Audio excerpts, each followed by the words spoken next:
بەپێی راپۆرتێکی لیژنەی شارەوانی پەرلەمانی کوردستان لەسەر ئاستی هەرێم دەربەندیخان بەهۆی ناپاکژی و چەمچەماڵ و ناوەندی شاری هەولێریش بەدەست کەمی ئاوی خواردنەوەوە دەناڵێنن. لە چوارچێوەی بەسەرکردنەوە مەیدانیەکان و دروستکردنی فشار لەسەر حکومەت، لیژنەی شارەوانی و گەشتوگوزاری پەرلەمان سەردانی قەزای دەربەندیخانی کرد و ڕایگەیاند بە بیانووی قەیرانی دارایی حکومەت ئامادە نییە پارە بۆ پرۆژە تەواو نەکراوەکانی ئاوی خواردنەوەی شارەکە تەرخان بکات.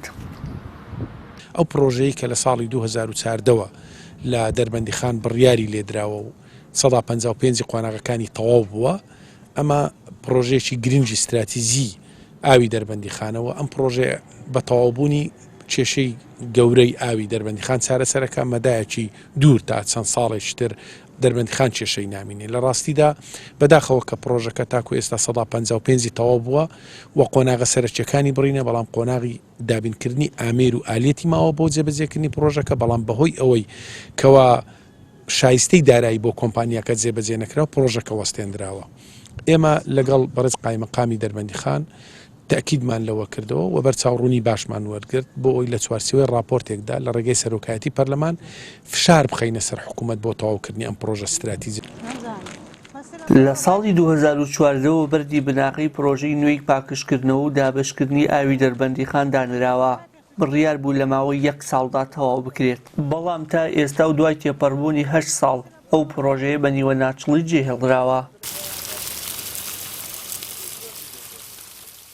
ناپاکژی ئاوی خواردنەوەی دەربەندیخان و کەمی ئاو لە بەشێک لە گەڕەکەکانی شارەکە لە کاتێکدایە دەربەندیخان خاوەنی 2 بەنداوە و ئاو بۆ ناوەڕاست و خواروی عێراق دابین دەکات. لەگەڵ بەڕێز سەرۆکی شارەوانی و بەڕێوەبەری فەرمانگەی ئاو سەرجەم ئەو پێویستی و داخوازیانی شاری دەربەندیخانیان لە بواری شارەوانی و ئای خواردنەوەدا بە جەنابیانمان ڕاگەیاندووە و ئینشاءڵڵا هیوادارین و ئەمانیش بتوانن لە ڕێگەی خۆیان و لە ڕێگەی پەرلەمانی کوردستانەوە هەوڵی جدی و بەدواچوون بکەن و هیوادارین ئینشاءڵڵا ئەنجامیشی هەبێت.